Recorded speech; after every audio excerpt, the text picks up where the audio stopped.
অগণিত অসংখ্য দরুদ ও সালাম আল্লাহর সৃষ্টির প্রধান আকর্ষণ, বিশ্বসভার সভাপতি, সকল নবী রসুলগণের মাতার তাজ, শামসুল হেদায়ত বদরুদ্দুজা, সৈয়দুল সাকালাইন, ইমামুল মুরসালিন, খাতমুন নবীন ওয়াল মুরসালিন, আফতাবে নবুয়ত, শাহিন শাহে রেসালাত, সরকারে দুজাহান, সুলতানুল মদিনা, নবিউল আম্বিয়া, হুজুর আকরাম, নূর মুজাসসাম, নূর আলা নূর, সঈদিনা হাবিবেনা শফিআনা মৌলানা মুহাম্মদ সাল্লাল্লাহু আলাইহি ওয়াসাল্লামের উপর আল্লাহ জল্ল জিকিরু, যাকে আজ থেকে 1500 বছর আগে প্রেরণ করেছেন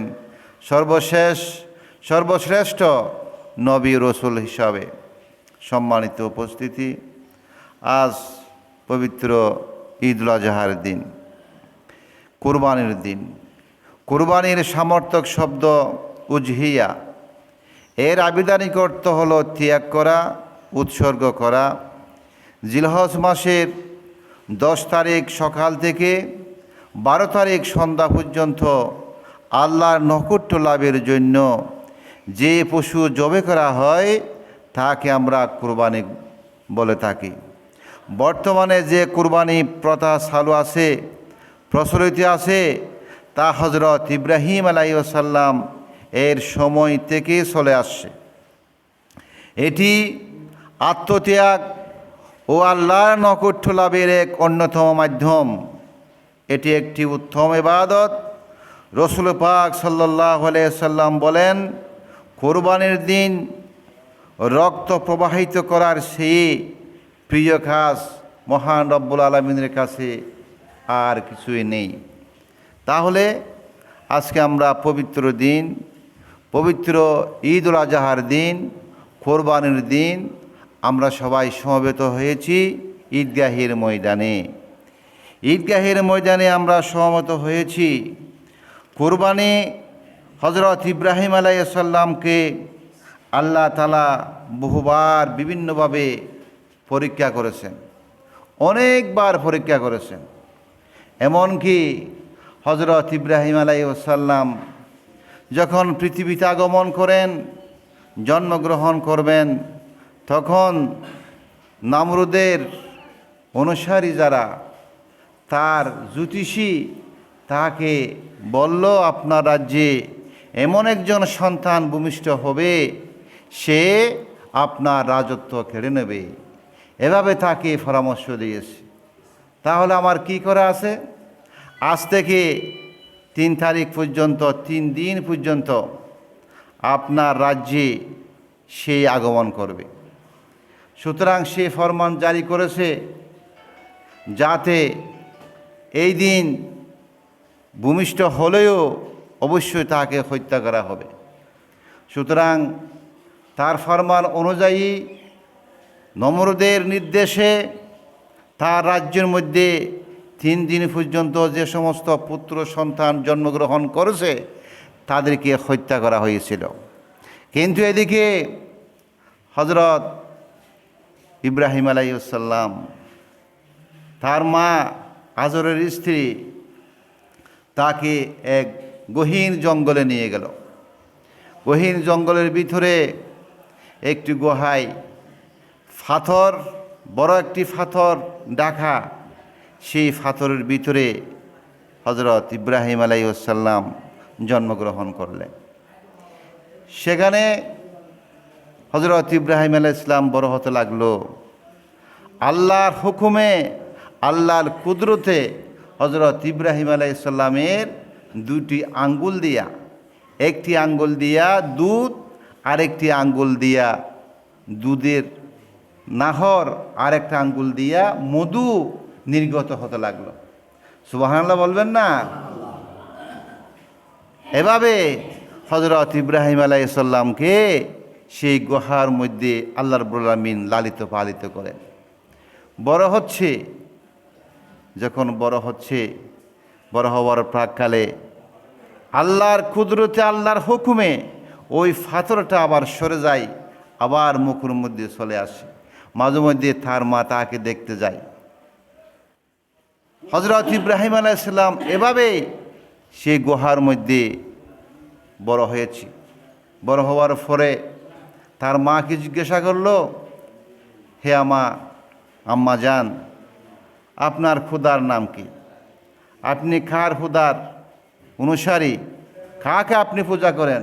ওদের না আমাদের খোদা আছে না, নমরুদ আমাদের খোদা, নাউজুবিল্লাহ।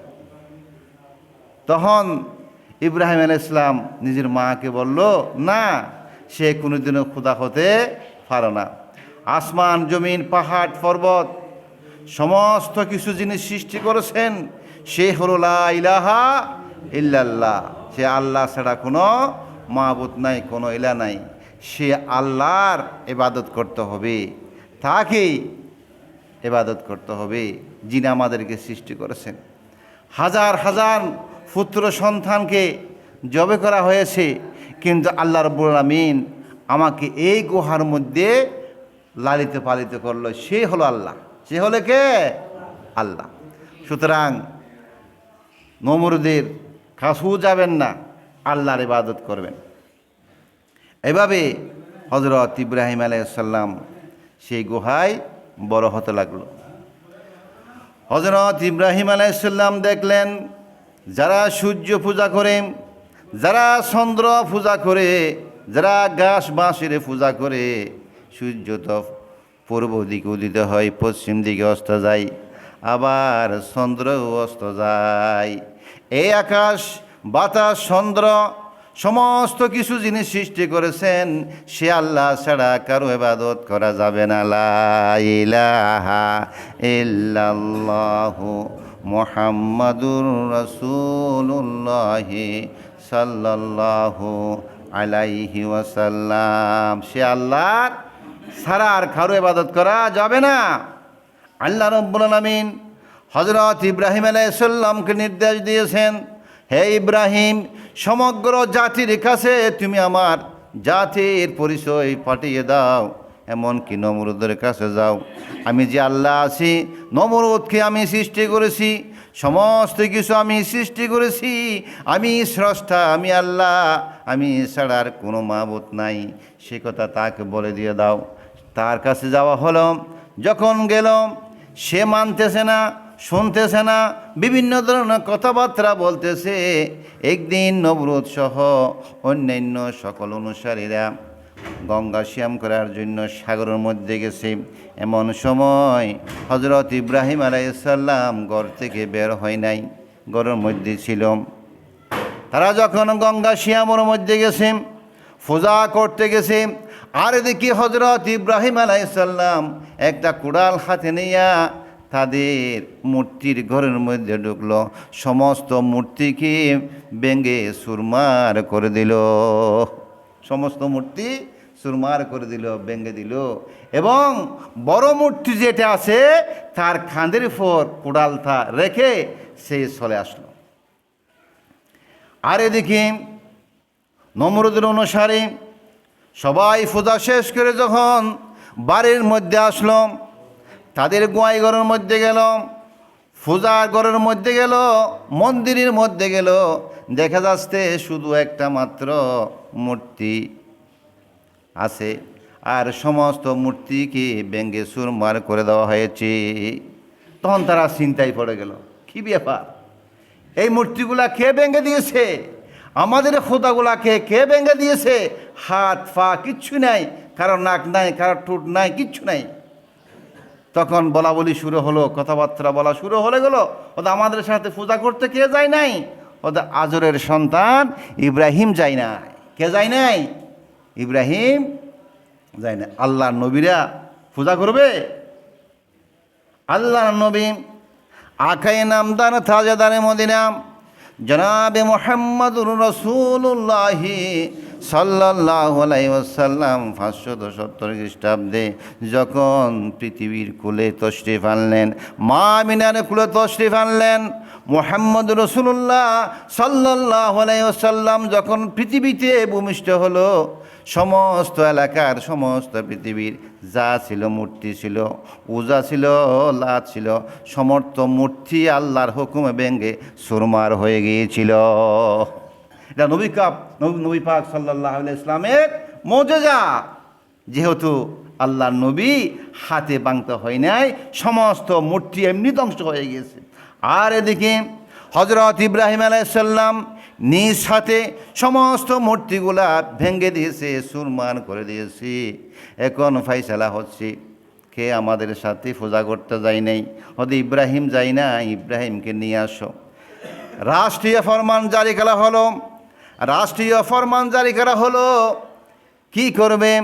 হয়তো বিরাট একটা গর্ত করো, আগুনের গর্ত করা হলো, আগুন ধরিয়ে দেয়া হলো। আর এদিকে হযরত ইব্রাহিম আলাইহিস সালামকে আনা হলো। ইব্রাহিম আলাইহিস সালামকে সে আগুনের মধ্যে ফেলে দেবে, ইব্রাহিম আলাইহিস সালামকে ফেলে দেবে। ওমা, কি ব্যাপার! দাও দাও করে আগুন জ্বলতেছে, কিন্তু এর কিনারাও যাওয়া যাচ্ছে না আগুনের ঠেসে। তখন শয়তান মানুষের বেশ ধারণ করিয়া নমরুদের কাছে গেল। ওদের একটা সিজ্ঞাস তুলো, ক্রেন বানাও, এই ক্রেনের আগার মধ্যে ইব্রাহিমকে বাঁধো এবং তাকে উলঙ্গ করে ফেলো। শুধু উলঙ্গ করলে হবে না, এখানে আল্লাহরও হাজার হাজার ফেরেশতারা এই সিজ্ঞাসকে ধরে আসে, ক্রেনকে ধরে আসে, সম্ভব নয়। নর্তকী মহিলা নিয়ে আসো, বিশ্বেখানা শুরু করে দাও, নাচ দাও, ড্যান্স দাও, দেখবা যে তখন ফেরেশতারা এখান থেকে চলে যাবে। তখন তোমরা ইব্রাহিম আলাইহিস সালামকে কোথায় ফেলতে পারবেন? আগুনের মধ্যে ফেলতে পারবেন। এভাবে শয়তান মানুষের সুরত ধারণ করিয়া পরামর্শ দিয়া চলে গেল। জিজ্ঞাস তৈরি করা হলো হযরত ইব্রাহিম আলাইহিস সালামকে, সেই জিজ্ঞাসের মাথার মধ্যে বান্ধা হলো এবং হযরত ইব্রাহিমকে আগুনের মধ্যে ফেলে দেবে। সেই মুহূর্তে জিবরাইল আলাইহিস সালাম এসে বলল, হে আল্লাহর হাবিব, হে আল্লাহর দোস্ত ইব্রাহিম, আমি এসেছি তোমাকে রক্ষা করার জন্য। তুমি আমার কাছে সাহায্য চাও, আমি অবশ্যই তোমাকে এই নমরুদের আগুন থেকে রক্ষা করতে পারবো। তখন ইব্রাহিম আলাইহিস সালাম বলল, হো জিবরাইল, আমি কেন তোমার কাছে সাহায্য চাইব?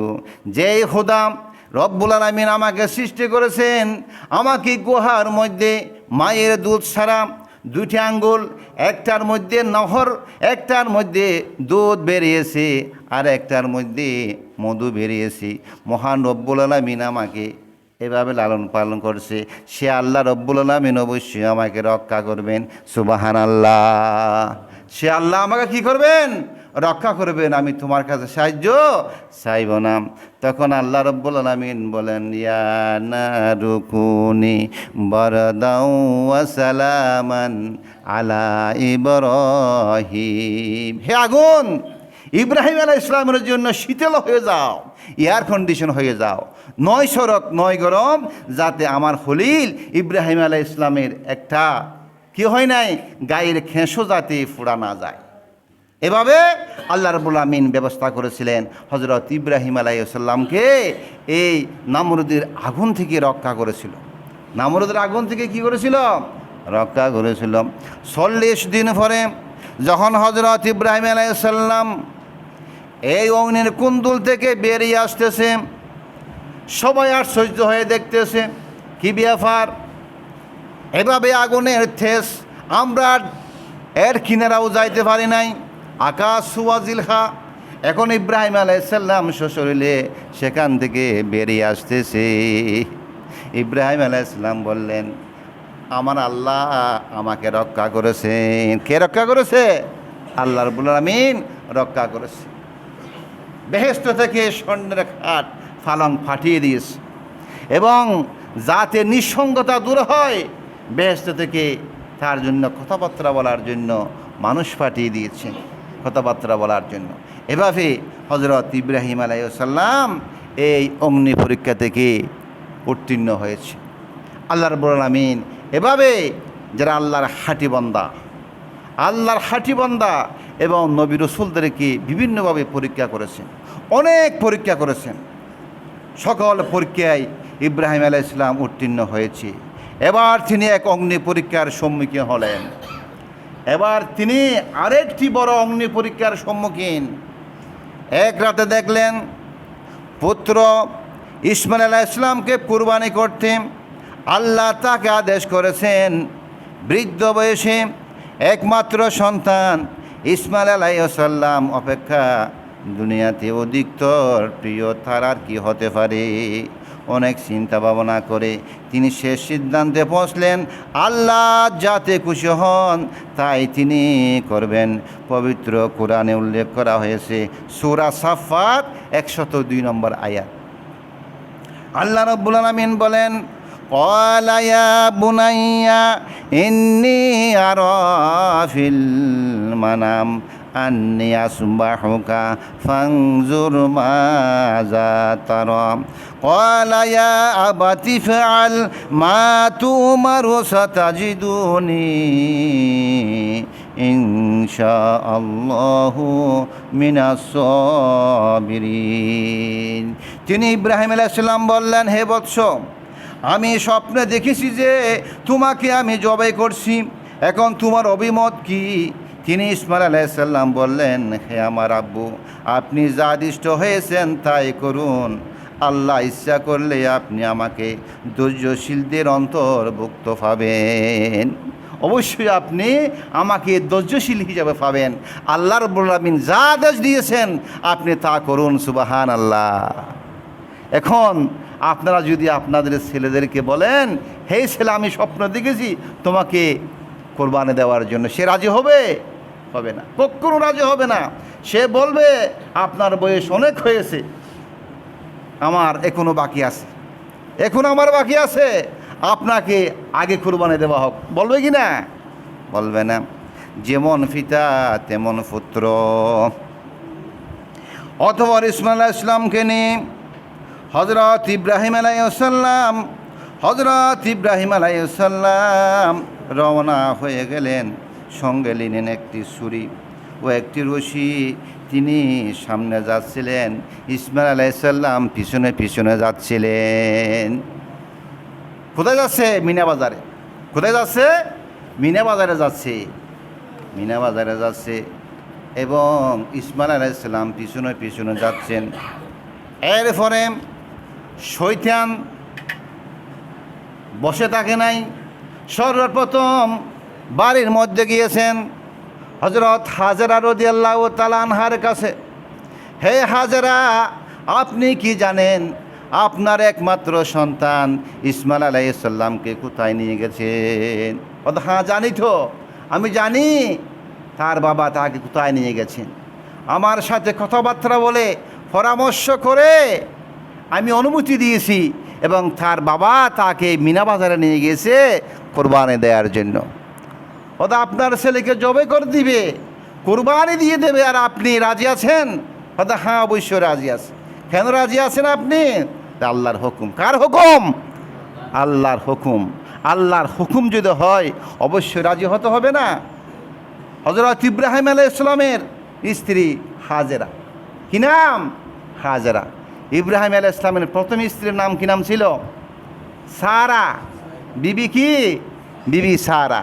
এবং দ্বিতীয় স্ত্রীর নাম হলো হাজেরা। এই হাজেরা রাদিয়াল্লাহু তাআলা আনহাকে কোথায় পেয়েছিলেন হয়তো আপনারা জানেন ইতিহাস। এরপরও মাঝে মধ্যে একটু আমাদেরকে স্মরণ করিয়ে দিতে হয়। হ্যাঁ, এই হাজেরা রাদিয়াল্লাহু তাআলা আনহাকে পাওয়া গিয়েছিল ফেরাউনের বাড়িতে। কোথায়? ফেরাউনের বাড়িতে। ফেরাউনের রাজ্যের উপর যখন ইব্রাহিম আলাইহিস সালাম সারাকে নিয়ে তার রাজ্য ফাড়ে দিচ্ছেন, তখন তার চৌকিদার পুলিশ বাহিনীর হাতে ধরা গিয়েছিল। তাকে ইব্রাহিম আলাইহিস সালামের কাছে হাজির করা হয়েছে, ফেরাউনের কাছে হাজির করা হয়েছে। ইব্রাহিম আলাইহিস সালাম গেল, কিরে তোমার ফেটির ভিতরে কি? আমার ফেটি ভর্তি স্বর্ণ, টাকা পয়সা তোমাকে বকশিশ দেব, এটা খোলার কোনো প্রয়োজন নাই। তখন তাদের সন্দেহ আর বেড়ে গেল। তখন ফেরাউন ফেটি খুলল, ফেটির ভিতরে সুন্দর একটা ফুটফুটে মহিলা, তার নাম হলো কি? সারা রাদিয়াল্লাহু তাআলা আনহা। তখন হযরত ইব্রাহিম আলাইহিস সালামকে জেলখানার মধ্যে বন্দি করা হলো। সারার সাথে কথা বলতেছে ফেরাউন। ফেরাউন কথা বলতেছে, তার দিকে হাত বাড়াচ্ছে। আর এদিকে মহান রব্বুল আলামিন হযরত ইব্রাহিম আলাইহিস সালামের চোখের পর্দা উঠিয়ে দিয়েছেন। হাই রে হাই, হে তুমি এভাবে আমার স্ত্রীর সাথে খারাপ আচরণ করতেছো। আল্লাহর কাছে ফরিয়াদ করলেন, রব্বুল আলামিন আপনি আমার চোখের পর্দা উঠিয়ে দিয়েছেন, এখানে শেষ নয়, আপনি অর্ডার করুন এই যে ফেরাউনকে মাটি যাকে তাকে গ্রাস করে নে, মাটি তাকে কী করে নে, গ্রাস করে নে। সে আমার স্ত্রীর সাথে খারাপ আচরণ করতেছে, টকশালিং করতেছে, কথাবার্তা বলতেছে। আল্লাহর পয়গম্বর ইব্রাহিম আলাইহিস সালাম যখন প্রার্থনা করলো, সঙ্গে সঙ্গে দোয়া কবুল হয়ে গেল। সুবহানাল্লাহ। মাটি তাকে গ্রাস করে ফেলল।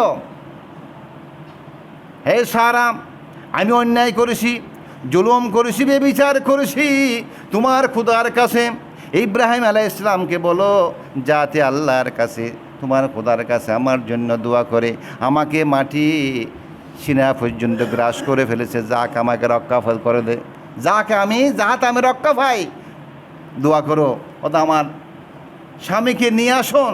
স্বামীকে নিয়ে আসা হলো, আল্লাহর কাছে ফরিয়াদ করলেন, রব্বুল আলামিন সে তওবা করেছে, ফিরে এসেছে, তুমি তাহাকে ক্ষমা করে দাও। সঙ্গে সঙ্গে দোয়া কবুল হয়ে গেল। তখন হযরত ইব্রাহিম আলাইহিস সালাম এবং সারাকে গাঢ় অপনার দিয়া তার রাজ্য থেকে বিদায় দিচ্ছে। এই বিদায়ের প্রাককালে হযরত হাজরা রাদিয়াল্লাহু তাআলা আনহা উপটকন হিসেবে দিয়েছিল হযরত ইব্রাহিম আলাইহিস সালামকে। এই হাজরা লালিত পালিত হয়েছিল ইব্রাহিম আলাইহিস সালামের ঘরে। একদিন সারা রাদিয়াল্লাহু তাআলা আনহা বললেন, হে আমার প্রিয় স্বামী, অনেক বয়স হয়ে গেছে, 80 বছর, 82 বছর, 83 বছর, এখনো পর্যন্ত সন্তান সন্ততি হয় নাই, আমি অনুমতি দিচ্ছি আপনি হাজরাকে বিবাহ করুন। কাকে বিবাহ করুন? হাজরাকে বিবাহ করুন। আল্লাহর হুকুম। কার হুকুম? আল্লাহর হুকুম হয়েছে। হাজরাকে বিবাহ করলো। বিবাহ করার পরে হযরত ইসমাঈল আলাইহিস সালাম জন্মগ্রহণ করলো। এরপরে তখন সারা রাদিয়াল্লাহু তাআলা আনহা বলছেন, হে ইব্রাহিম, তুমি তোমার শিশুপুত্র ইসমাইল এবং হাজরাকে নিয়ে বনবাসে চলে যাও, অনেক দূরে চলে যাও, যেখানে কোনো মানব দানব পশুপক্ষী কিছু নাই, দুধবালস্বরে সেখানে ফেলে দিয়ে আসো। এটাও আল্লাহর হুকুম। কার হুকুম? আল্লাহর হুকুম।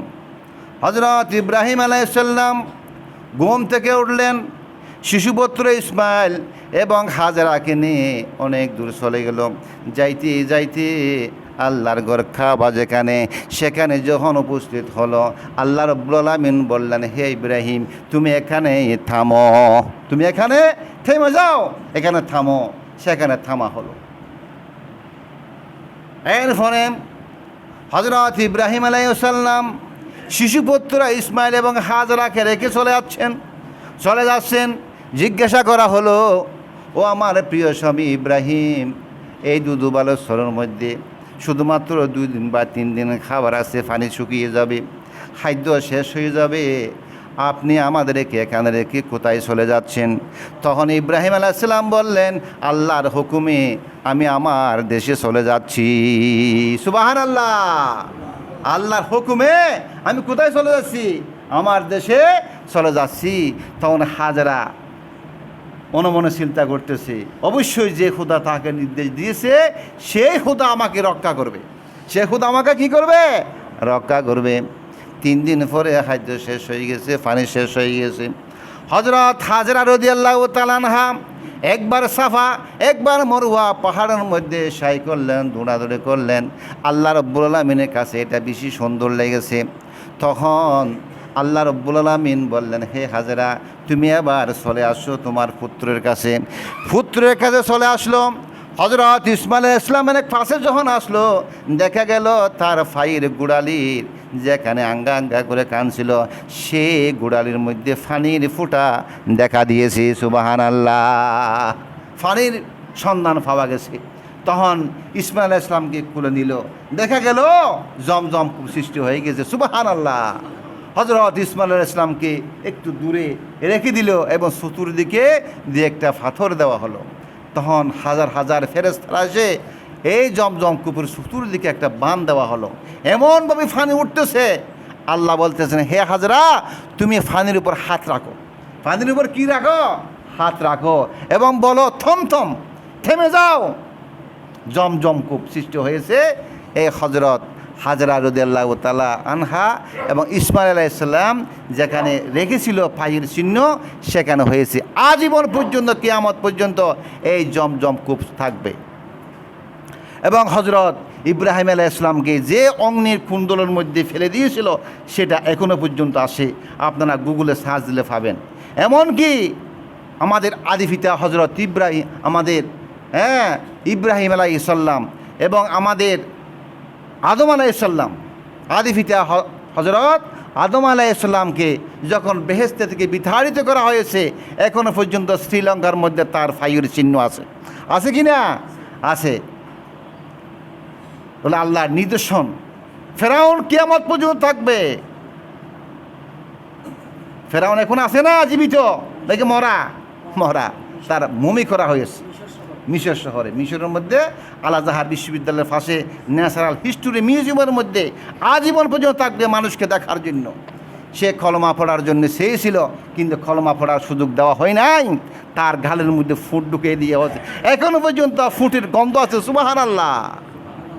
সে আল্লাহ আগেই ছিল, এখন আছে, ভবিষ্যতেও থাকবে। হজরত ইব্রাহিম আলাইহিস সালাম, আদম আলাইহিস সালাম, আমার নবী সাল্লাল্লাহু আলাইহি সাল্লাম থেকে আজ পর্যন্ত মানুষ দুই ভাগে বিভক্ত। কয় ভাগে বিভক্ত? দুই ভাগে বিভক্ত। একটা হলো কোরআনের পক্ষে, আর একটা হলো কোরআনের বিপক্ষে। একটা হলো কোরআনের কি পক্ষে, আর একটা হলো কোরআনের বিপক্ষে। কোরআনের বিপক্ষে যারা আছে এরা কি? অমুসলিম। এরা কি? অমুসলিম। আর কোরআনের পক্ষে যারা আছে এরা মুসলিম। শুধু আমার নবী সাল্লাল্লাহু আলাইহি সাল্লামের জমানা থেকে নয়, হজরত আদম আলাইহিস সালামের জমানা থেকে কিয়ামত পর্যন্ত ইসলাম আছে, ইসলাম থাকবে। ঠিক কিনা? ইসলাম আছে, ইসলাম থাকবে। এটাকে কেউ রোধ করতে পারবে না। হজরত ইব্রাহিম আলাইহিস সালাম চলে যাচ্ছেন হাজরাকে রেখে, ইসমাইল আলাইহিস সালামকে রেখে চলে যাচ্ছেন। তখন বলা হচ্ছে, আল্লাহর হুকুমে চলে যাচ্ছি, অসুবিধা নাই। যে রব্বুল আলামিন আপনাকে নির্দেশ দিয়েছেন, সে রব্বুল আলামিন আমাকে রক্ষা করবেন। সে রব্বুল আলামিন আমাকে কি করবেন? রক্ষা করবেন। রক্ষা করা হয়েছে। ফানির সন্ধান যখন পাওয়া গেল, আকাশের মধ্যে পাখি উঠতেছে, বণিকেরা আসতেছে। বণিকেরা এসে হাজরা রাদিয়াল্লাহু তাআলা আনহার অনুমতিক্রমে বসবাস শুরু করে দিল। তারা বড় হচ্ছে, সেখানে ইসমাইল আলাইহিস সালাম বড় হচ্ছে। প্রায় 9 বছর 10 বছর যখন বয়স অনুমোদিত হল, তখন আল্লাহ রব্বুল আলামিন বললেন, হে ইব্রাহিম, তোমার শিশুপুত্র ইসমাইলকে আমার রাহে কুরবানি করে দাও। ক্বালা ইয়া বুনাইয়া ইন্নী আরা ফিল মানাম আন্নী আসবাহুকা ফানজুর মাযা তারা। ক্বালা ইয়া আবাতি ফাআল মা তু'মারু সাতাজিদুনি ইনশাআল্লাহু মিনাস সাবিরিন। ইব্রাহিম আলাইহিস সালাম বললেন, হে বৎস, আমি স্বপ্ন দেখেছি তোমাকে কোরবানি করতে, তুমি কি রাজি আছো? ইসমাইল আলাইহিস সালাম বললেন, অবশ্যই রাজি আছি। আল্লাহ যা আদিষ্ট করেছেন, আল্লাহ আপনাকে যা হুকুম দিয়েছেন, আপনি তা পালন করুন। তখন ইসমাইল আলাইহিস সালামকে নিয়ে কোথায় গেল? মিনা বাজারে গেল। মিনা বাজারে গিয়া পিতা পুত্রের মধ্যে মিলিত হলো, কথাবার্তা হলো, এবং ফতের মধ্যে ওই যে মানুষের শিরশত্রু শয়তান ইসমাইল আলাইহিস সালামকে ধোঁকা দেওয়ার জন্য চেষ্টা করতেছে। হে ইসমাইল, তুমি পিছনে চলে আসো, এখনো সময় আছে, তুমি এখান থেকে চলে যাও, তোমার পিতা তোমাকে কুরবানি করে দেবে, জবে করে দেবে। আল্লাহর হুকুম হয়েছে। কি হয়েছে? আল্লাহর হুকুম হয়েছে। তখন ইসমাইল আলাইহিস সালাম বলেছে, অবশ্যই আল্লাহর হুকুম হয়েছে। হাজার হাজার যুবকের মধ্যে মহান রব্বুল আলামিন আমাকে মনোনীত করেছেন, আমি অবশ্যই রাজি আছি। কি আছি? রাজি আছি। তখন শয়তান নির্দিষ্ট হবার পরে সেখানে খঙ্কর নিক্ষেপ করেছে। যারা হজ করতে গেছেন, লাব্বাইক আল্লাহুম্মা লাব্বাইক লা শারীকা লাকা লাব্বাইক ইন্নাল হামদা ওয়ান নি'মাতা লাকা ওয়াল মুলক লা শারীকা লাক। সবাই পড়ুন। লব্বাইক আল্লাহুম্মা লব্বাইক লব্বাইক লা শারীকা লাকা লব্বাইক ইন্নাল হামদা ওয়ান নি'মাতা লাকা ওয়াল মুলক লা শারীকা লাক। লব্বাইক আল্লাহুম্মা লব্বাইক লব্বাইক লা শারীকা লাকা লব্বাইক ইন্নাল হামদা ওয়ান নি'মাতা লাকা ওয়াল মুলক লা শারীকা লাকা লব্বাইক। যারা হাজার হাজার হাজিরা, লক্ষ লক্ষ হাজিরা এখন মিনা বাজার থেকে অন্যান্য কার্যক্রম শুরু করে ফেলেছে। সুতরাং এটা আল্লাহর কাছে পছন্দনীয় হয়েছে। ইব্রাহিম আলাইহিসসালাম, ইসমাইল আলাইহিসসালামের কথোপকথন এবং শয়তানকে খঙ্কর নিক্ষেপ করেছে, এটা হাজিদের জন্য ওয়াজিব করে দিয়েছেন। সাফা মরুয়া সাফা করা ওয়াজিব করে দিয়েছেন এবং খঙ্কর নিক্ষেপ করা ওয়াজিব করে দিয়েছেন। এই হলো কুরবানির পটভূমি। হযরত ইসমাইল আলাইহিস সালাম বললেন, আব্বা আপনার মুখমণ্ডল বেঁধে ফেলেন, আমার মুখ বেঁধে ফেলেন। আমি আপনার ছেলে, আমি আপনার ছেলে, আপনি আমার পিতা, আপনি আমার পিতা। আমার চেহারার সাথে আপনার চেহারার সাথে যখন মিলে যাবে, দেখা হবে, তখন আপনি আমাকে জবাই করতে পারবেন না। বান্দা হলো এবং বললাম, ও আব্বুজান, আমাকে উপট করে শুয়াইবেন এবং আমাকে ছুরি চালাবেন, রক্তমাখা জামা আমার মা হাজরা রাদিয়াল্লাহু তাআলা আনহাকে উপহার দিবেন। হাজরা রাদিয়াল্লাহু তাআলা আনহাকে উপহার দিবেন আমার রক্তমাখা জামা। এভাবে কথোপকথনের পরে হযরত ইব্রাহিম আলাইহিস সালাম ছুরি চালাচ্ছে। আল্লাহু আকবার, আল্লাহু আকবার, লা ইলাহা ইল্লাল্লাহু, আল্লাহু আকবার, আল্লাহু আকবার ওয়ালিল্লাহিল হামদ। ছুরি চালাচ্ছে, কিন্তু ছুরি বলতেছে, ও ইব্রাহিম, তুমি আমাকে একবার নির্দেশ করতেছো, কিন্তু এই দেখি মহান রব্বুল আলামিন আমাকে 1000 বার নিষেধ করেছেন। হ্যাঁ, সুতরাং কি হবে না, কোনো সমস্যা হবে না। তো এই যে ইব্রাহিম আলাইহিস সালাম এবং ইসমাইল আলাইহিস সালামের মধ্যে যে ভালোবাসা, যে উৎসর্গ, আজীবন পর্যন্ত মানুষ স্মরণ করার জন্য এটা কুরবানি করা ওয়াজিব করে দিয়েছেন। কুরবানি করা কি দিয়েছেন? ওয়াজিব করে দিয়েছেন। এই হযরত ইব্রাহিম আলাইহিস সালাম এবং ইসমাইল আলাইহিস সালামের ভিতরে যে একটা উৎসর্গ, ত্যাগ, এই অগ্নিপরীক্ষাও হযরত ইব্রাহিম আলাইহিস সালাম উত্তীর্ণ হয়েছেন। আল্লাহ রাব্বুল আলামিন বেহেশত থেকে একটু দুব্বা পাঠিয়ে দিয়েছে, সে দুব্বাকে কুরবানি করেছে। আজীবন পর্যন্ত, কিয়ামত পর্যন্ত মুসলমানরা এই কাজটা করতে